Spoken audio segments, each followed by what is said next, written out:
Welcome back, fellow coders. Jared O'Leary here with BootUp. In this video, I want to show you a neat idea. So this neat idea is kind of like the projects Food Catcher and Don't Catch Mine.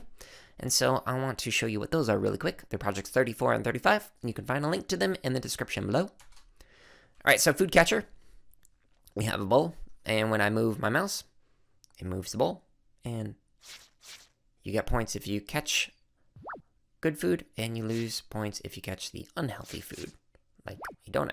And this will get faster as you continue to get a higher score. Okay?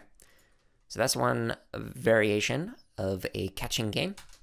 Here's another one. So this is a two-player one. So this one uses the A, W, or the A and D keys, and then this one uses the arrow keys. So your goal is to catch the colors that correspond to your player. Okay? And as you go through this, it actually gets harder. There's a distraction in here where it changes the background like this. All right, so the neat idea that I want to show you is by VMaye01, which is actually somebody that I know in real life. And it's the project called Food Catcher Organic. Okay, so let's make this a bigger screen, and let's start it. So we want to catch the food, not the rocks. Uh-oh, there's a distraction. Now, for this particular distraction, if I click on that X, it will actually get rid of the distraction, which is a really cool idea, or a really neat idea that I don't want to show you, how you can add some extra challenge to your game.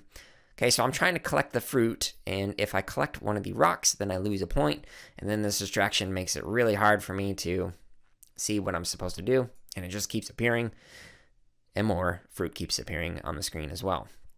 So this was a really cool idea, or a really neat idea for a distraction, and I'm curious, what kind of neat ideas do you create in your catching style games? So comment below a link to your Scratch project and the neat idea that's in it, and maybe I will feature it in an upcoming video.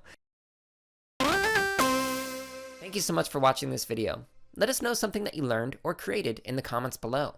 And make sure to subscribe, like, and check out the links in the description for even more free resources, such as videos, free lesson plans, and our podcast.